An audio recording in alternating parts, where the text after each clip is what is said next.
Bien, vuelvo a saludaros entonces. Buenos días a todos los que estáis aquí y los que nos estáis viendo por el streaming o se vaya a grabar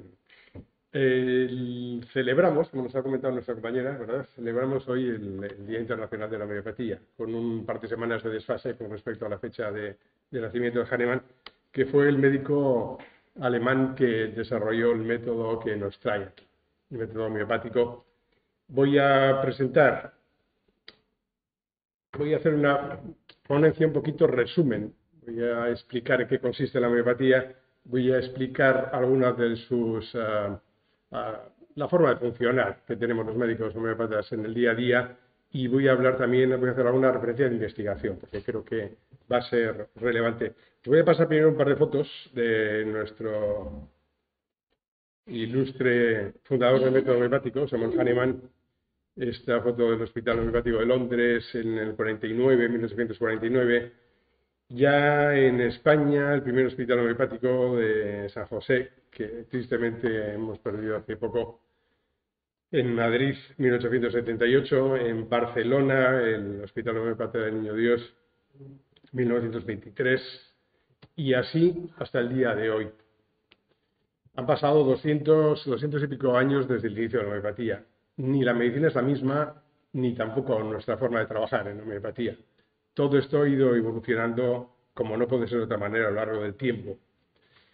En esta charla o ponencia que me trae aquí, voy a tratar de definir, como os digo, 4 o 5 conceptos, hablar un poquito muy por encima de los medicamentos homeopáticos, porque tenemos aquí a César y a Diana, que son los auténticos expertos en la materia, pero sí quiero recalcar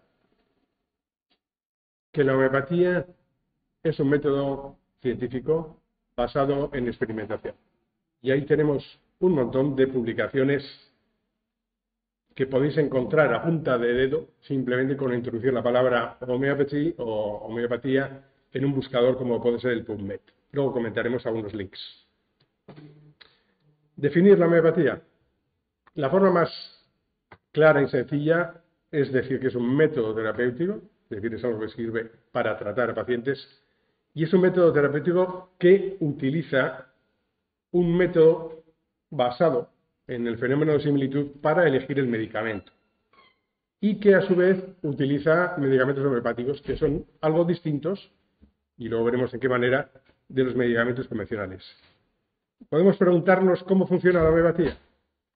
Claro. Y pensamos, y con la investigación que presentaré más adelante, sabemos que actúa activando mecanismos de reparación y regulación y, en definitiva, estimulando la reacción curativa del enfermo. Su utilidad tiene que ser obvia, es decir, sirve y solo sirve para una cosa, que es tratar a un paciente para ayudarle a curar.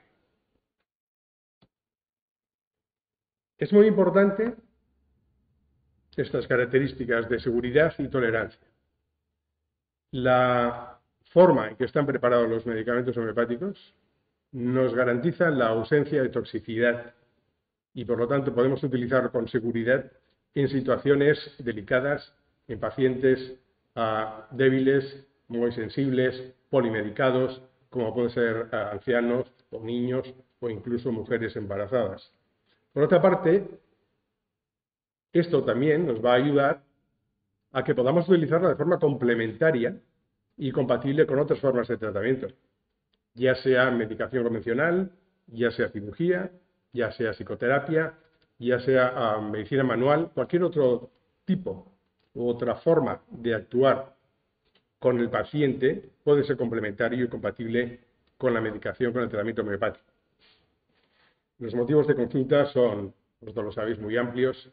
Puede ser desde aspectos de medicina general o de pediatría, en enfermedades agudas o crónicas, pero eso nos abre un campo muy amplio en cuanto a los motivos de consulta.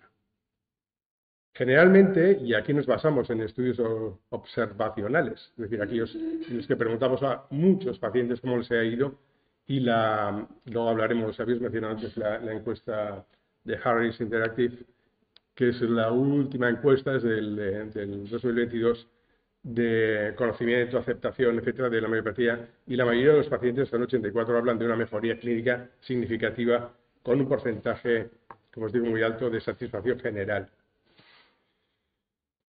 Podemos establecer diferencias y similitudes con la medicina convencional. A nivel de diferencias, hay dos características propias de la homeopatía, que son este método de prescripción, que permite determinar el medicamento indicado, y el medicamento en sí, que está fabricado de otra manera, que luego explicaremos. En general podemos decir que tal vez la medicina convencional da un medicamento para la enfermedad y la homeopatía da más un medicamento para el enfermo, lo cual no significa que descuide los efectos biológicos de la propia enfermedad, que es lo que más considera la medicina convencional, es donde se centra fundamentalmente. Por eso siempre a veces se mira más las pruebas, los análisis, las radiografías, etcétera, que al propio enfermo en sí. En nuestro caso nos fijamos más en el enfermo, pero sin descuidar en absoluto estos aspectos biológicos. Tenemos un montón de puntos comunes. De hecho, hay más puntos en común que diferencias. Ambos son dos métodos, porque medicina solo hay una. Y hoy día además se tiende a acentuar este concepto de una sola medicina, o una medicina donde se puedan integrar distintas formas de actuar con intención curativa sobre el paciente. Puntos comunes, como os digo, puede ser y son la forma en que entendemos las enfermedades, la clínica, la forma en que vemos la enfermedad, la observación y la experimentación. Y esto nos lleva a encontrar más puntos en común y la posibilidad de complementar ambas terapéuticas cuando hacen falta.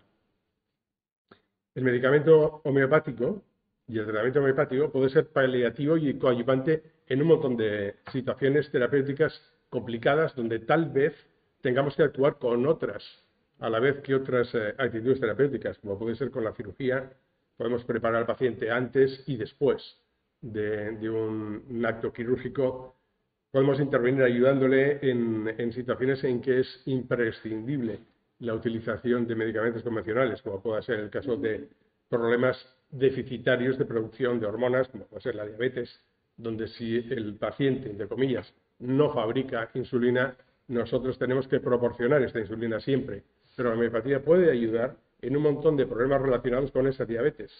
Esta es una complementariedad de acción.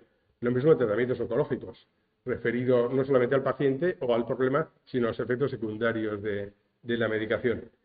Podemos encontrar, como os digo, más puntos en común que diferencias que nos separen.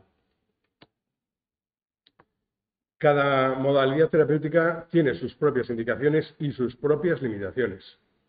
Y aquí es donde el juicio médico, el juicio clínico del médico, es el que tiene que tomar la decisión de elegir uno u otro en connivencia siempre con el paciente. Es decir, las preferencias de los pacientes a la hora de ser tratados no solamente entran dentro de sus derechos recogidos en la Ley de Autonomía del Paciente, sino que es parte, y lo veremos después, de los pilares de la medicina basada en la evidencia.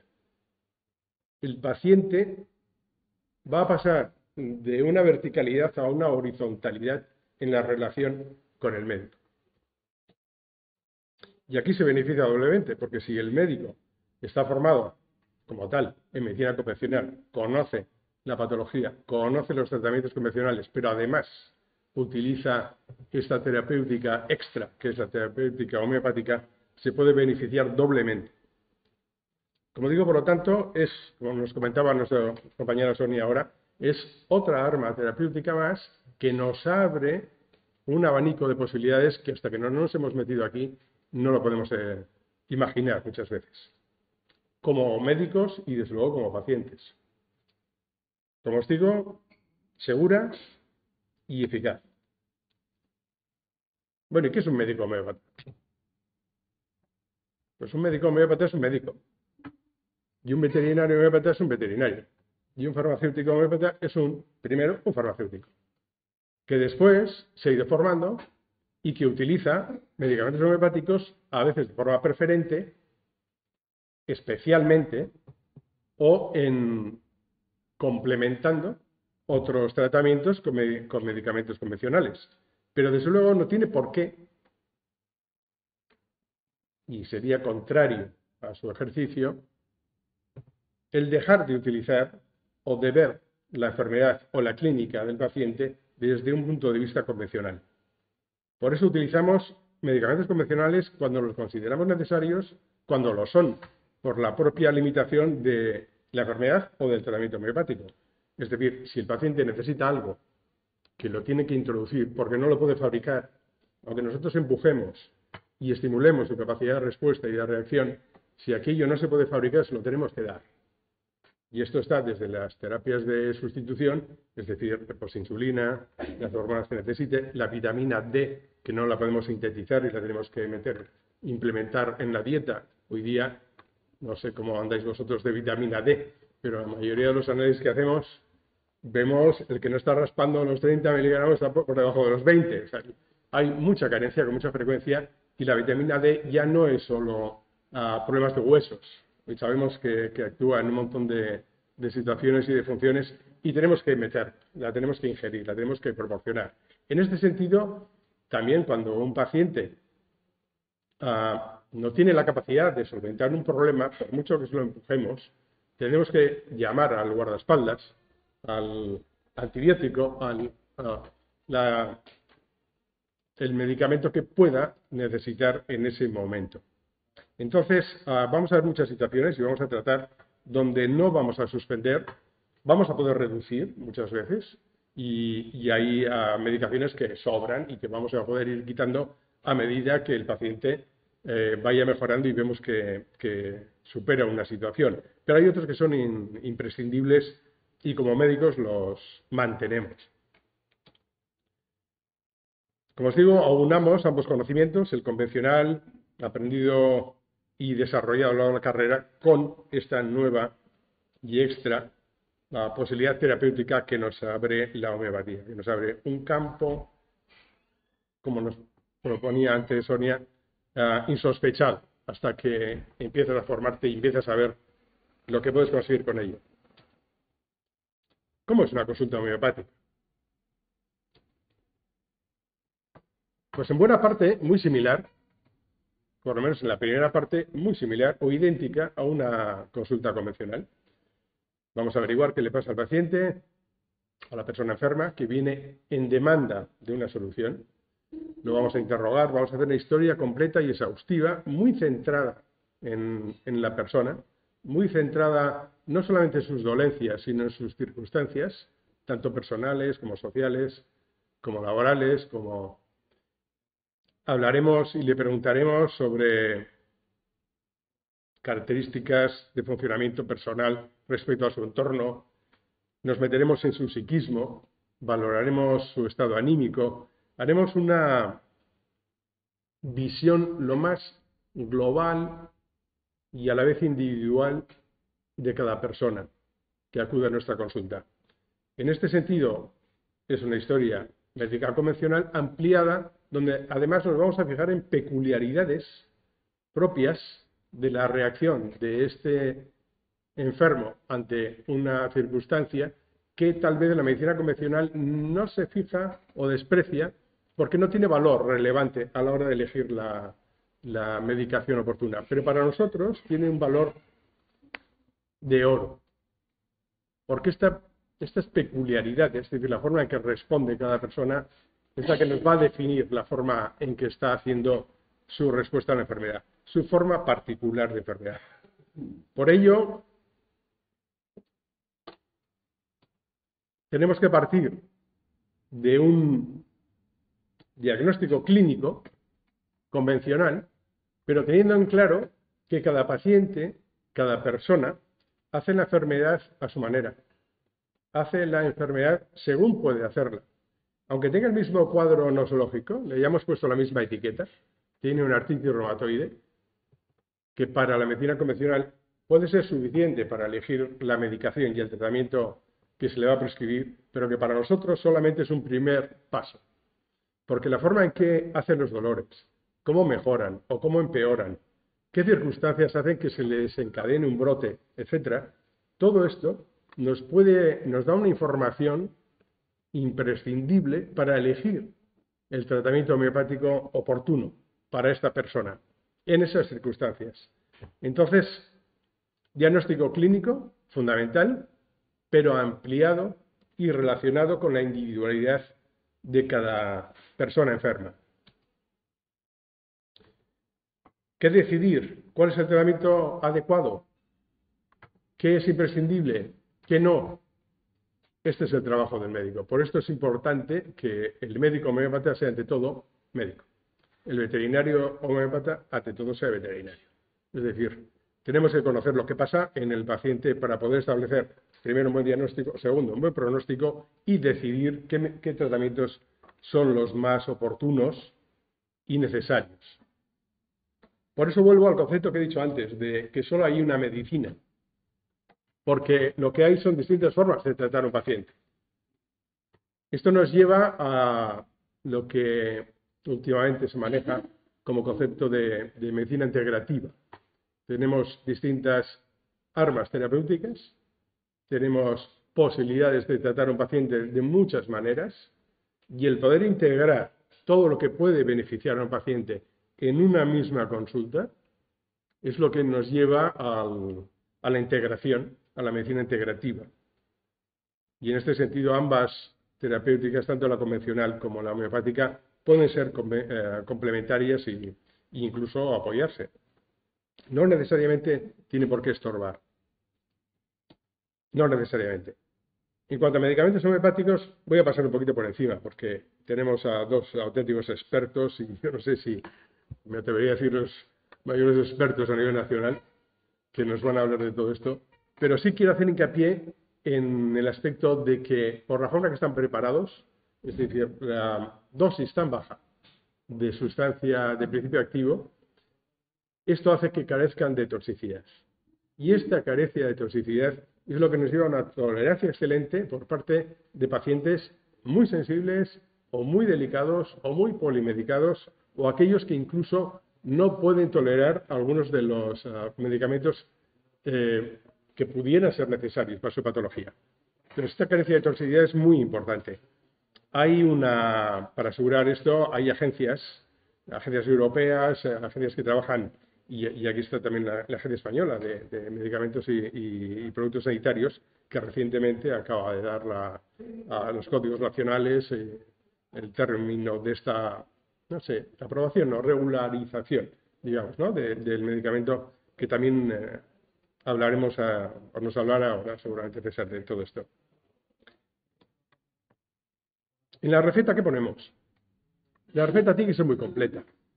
En la receta viene el nombre del medicamento, viene su concentración, su grado de dilución, ya sea una 30CH, una 200K o la dilución que vayamos poniendo. Viene también la forma en que se presenta, ya sean gránulos, en glóbulos, que son los granulitos más pequeños, las gotas, pomadas, inyectables. Hay cantidad de presentaciones apropiadas para cada circunstancia.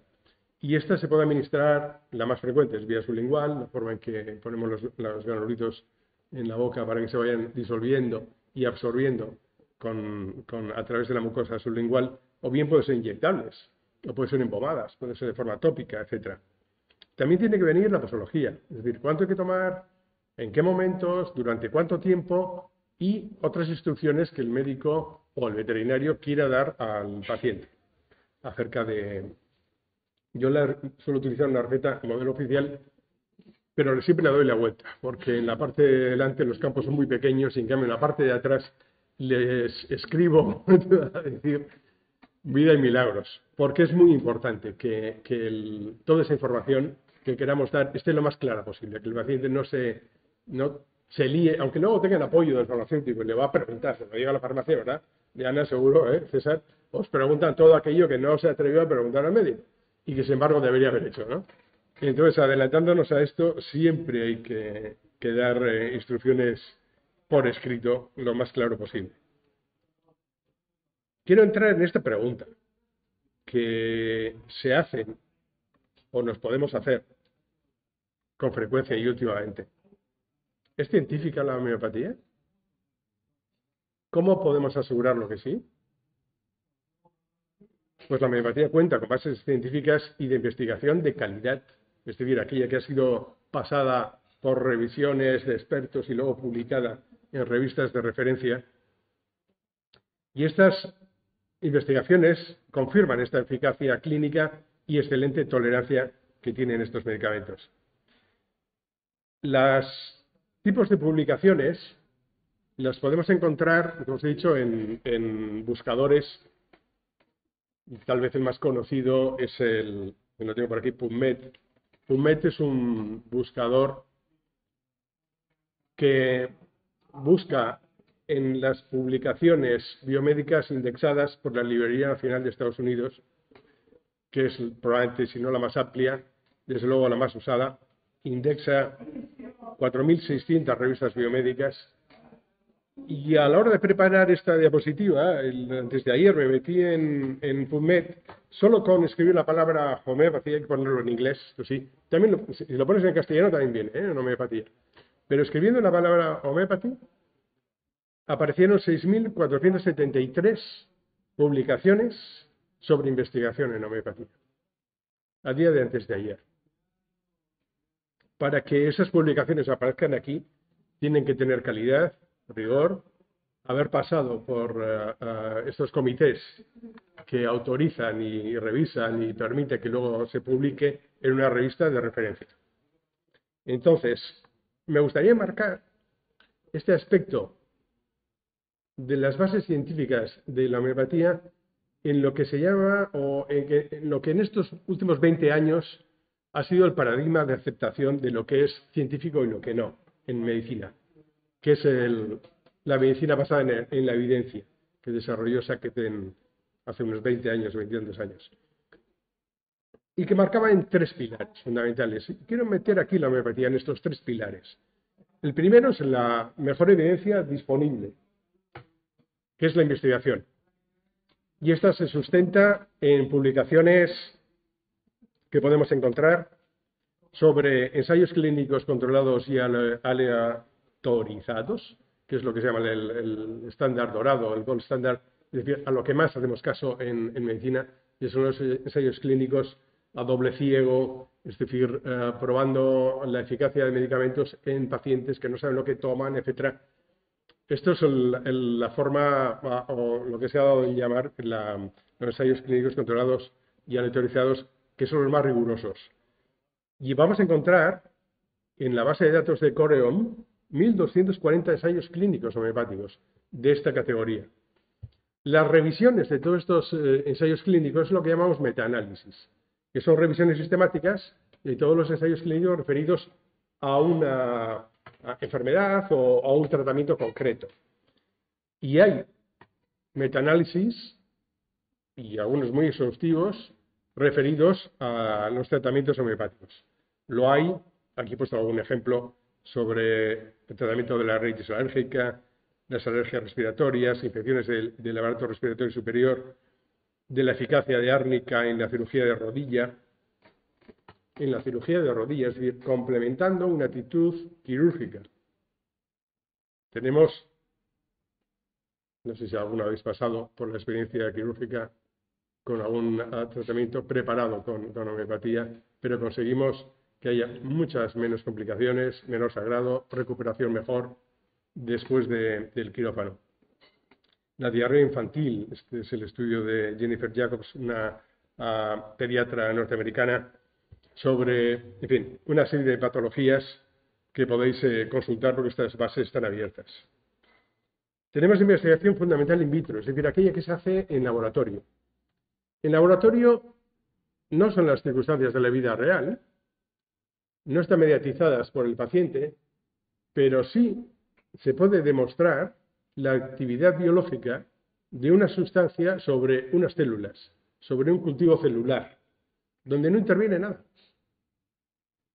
Ni intención curativa, la célula no sabe lo que le vas a hacer.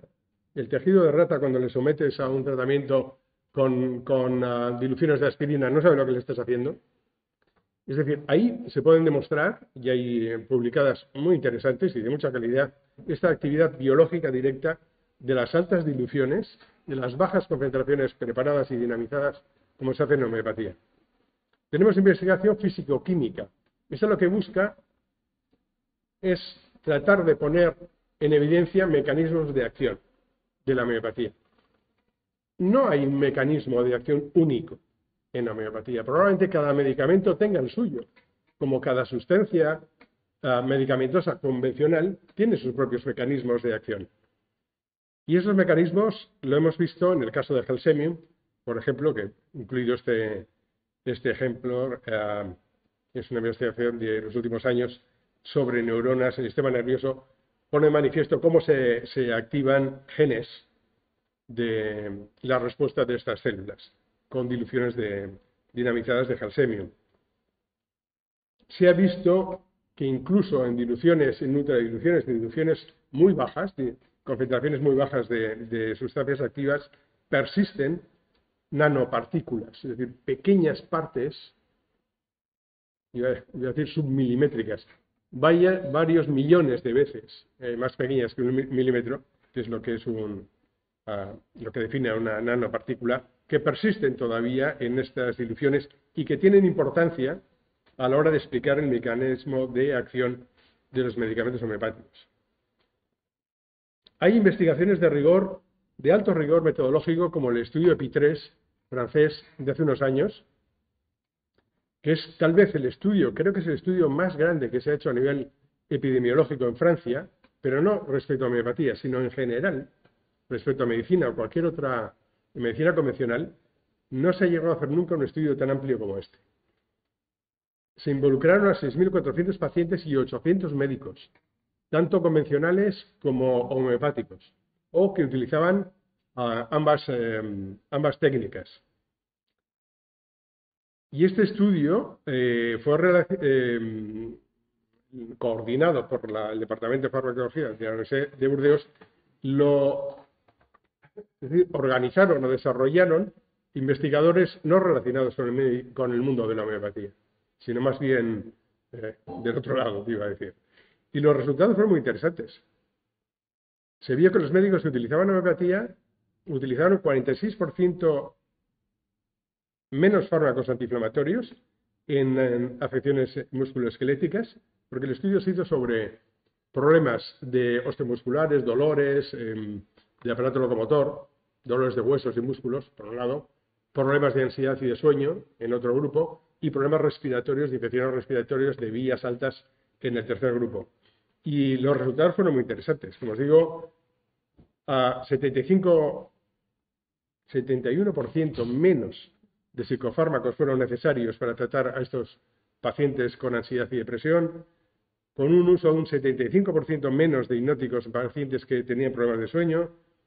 Fueron necesarios menos del 67% de los antibióticos prescritos en patología infecciosa respiratoria alta de los pacientes que se vieron, un 46% menos de medicación para bajar la fiebre en estos pacientes de infecciones agudas del aparato respiratorio superior.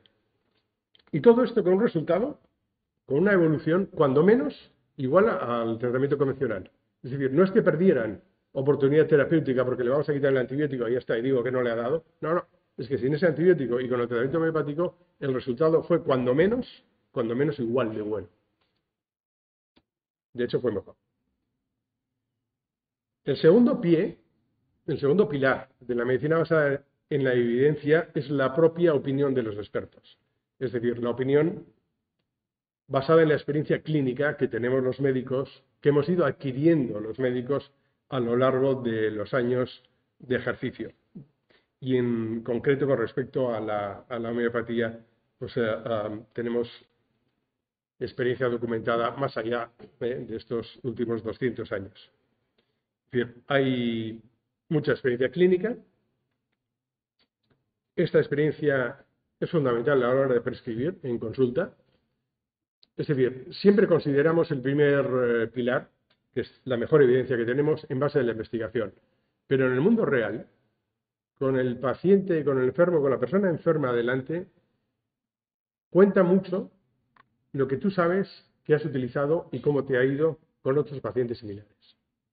No nos basamos solo en lo que dicen las guías y protocolos, tenemos que basarnos en nuestra propia experiencia y en la experiencia publicada de nuestros compañeros. Y este es el segundo pilar fundamental de la medicina basada en evidencia. Y en este sentido tenemos cantidad de experiencia clínica publicada en homeopatía. Y el tercer pilar me parece hoy fundamental aquí, porque se refiere a las preferencias de los pacientes. Es decir, sobre sus valores y sus intereses. Aquí es donde he comentado que esa relación vertical de médico-paciente paternalista de toda la vida, de yo te mando esto y tú lo tomas, pasa a un sentido horizontal donde se negocia, entre comillas, en un marco de relación médico-paciente de igual a igual, donde se recogen esas preferencias y estos valores del paciente a la hora de elegir el medicamento, a la hora de elegir el tratamiento que conviene y que el paciente demanda. Y aquí remarco, porque esto está recogido en la Ley de Autonomía del Paciente. Esto es algo que hemos reivindicado, ¿verdad?, desde Similia, desde todas las asociaciones de usuarios y amigos de homeopatía en los últimos años a nivel nacional y a nivel desde luego fuera de este Estado. Pero aquí es donde hemos tenido que reivindicar este derecho reconocido en esta Ley de Autonomía del Paciente. Entonces, le damos un papel activo. A mí la palabra paciente no me gusta nada. ¿Por qué? Parece que está esperando. La persona no está esperando nada. La persona enferma, si no participa, si no está activa, si no mueve sus mecanismos de defensa inmunológicos, de reparación, no se cura. El que se cura es la persona enferma. No cura el médico con una varita mágica. El médico proporciona aquellos mecanismos y medicamentos y lo que haga falta para estimular o para ayudar a que el paciente se cure. Pero la curación viene de dentro. No te la vende nadie. No se vende. No se puede pegar. Esto le da un papel activo fundamental, como os digo, al paciente a la hora de tomar decisiones respecto a su salud, siempre acorde a sus valores y preferencias.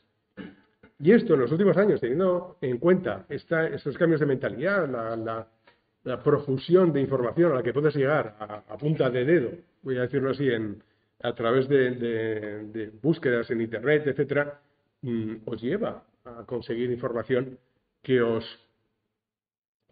y nos pone, digamos, en una capacidad de tomar decisiones como personas demandantes de un servicio.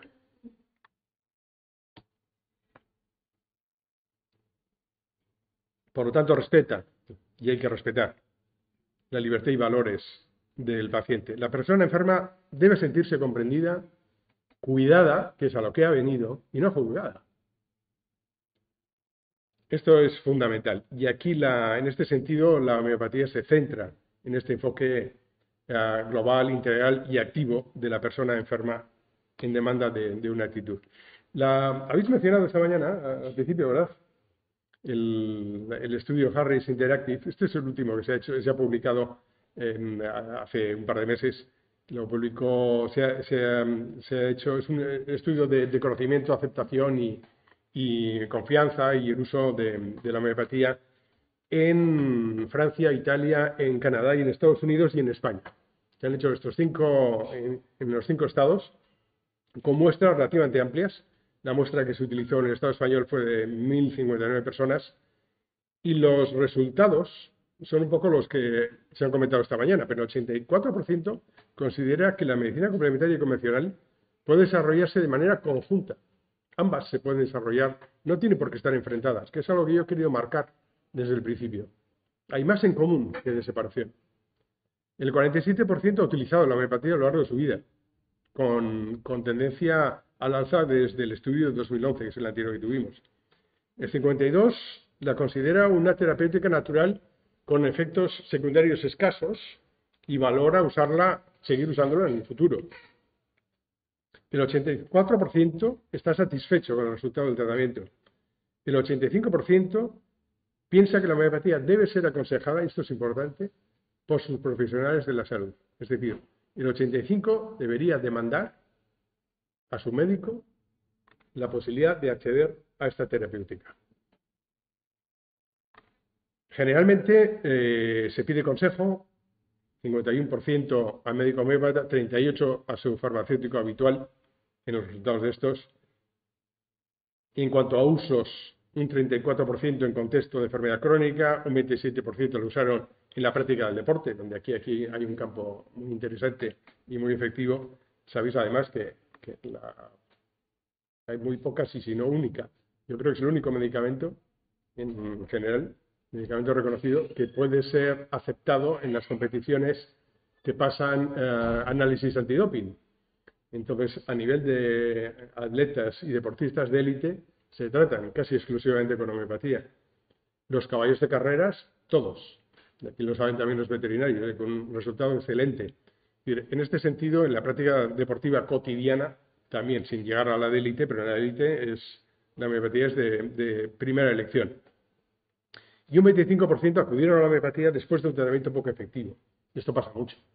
Buscamos algo, no encontramos solución, buscamos algo más. Y entonces vamos buscando y metiéndonos, y un 25% de los pacientes llegaron de esta manera hasta el médico homeópata. Esto lo que refleja es una realidad social para la que el médico hoy día tiene que estar preparado. Y sin duda, el farmacéutico también, porque ahora ya estos medicamentos vienen todos con código nacional y hay que saber prescribirlos y dispensarlos. Quiero terminar, y si me estoy extendiendo mucho, con dos resúmenes, a fin y al cabo, de lo que hemos visto. Remarcar que el método terapéutico homeopático está basado en la experimentación desde sus orígenes, experimentación pura y dura, con individuos sanos, en un principio, que está centrado en el abordaje integral, global e individual del paciente, que es una terapéutica segura por esta ausencia de toxicidad garantizada de los principios activos que utilizamos y bien tolerada, y que se sustenta en una amplia y creciente evidencia científica, que podemos encontrar, como os digo, simplemente con clicar una palabra en un buscador. Su uso está muy extendido, se habla de unos 300 millones en todo el mundo. Los médicos tendemos cada día más a integrarla con otros tratamientos dentro del contexto de esta, como os digo, medicina única o medicina integral o una sola medicina. Termino con esta última frase. Yo creo que la aproximación a la homeopatía con este enfoque objetivo y libre de perjuicios lleva a una aportación positiva para la práctica médica general, que solo tiene un fin, que es el de curar de la forma más eficaz a nuestros pacientes. Estos son 4 links o 5 de páginas muy fiables, muy interesantes. Empiezo con la de Similia, evidentemente. Tenemos homeopatiasuma.com, que es la página de la Asamblea Nacional de Homeopatía, donde tenéis información sobre la homeopatía, los medicamentos, investigación, preguntas frecuentes, etcétera, muy completa. La página de homeopathy.org es la página del Comité Europeo para la Homeopatía, que aúna las principales asociaciones nacionales de homeopatía a nivel de la Unión Europea. HI Research es la página del Instituto de Investigación sobre Homeopatía. Está el link en inglés, pero tenéis traducción, no tenéis más que clicar, tiene varios idiomas y os la presenta en castellano o en cualquier otro idioma. Y aquí se recoge fundamentalmente investigación. Y os presento también la página de la Liga Médico Homeopática Internacional, que aúna a la mayoría de los médicos a nivel mundial, a médicos homeópatas a nivel mundial. Y esto es todo lo que os quería comentar. No sé si me he extendido o no, os habrá abrazado, seguro que sí, pero os agradezco vuestra presencia, vuestro interés, vuestra defensa. Agradezco a Similia la invitación y estoy seguro que podemos seguir pasando un buen día todos juntos hoy. Muchas gracias.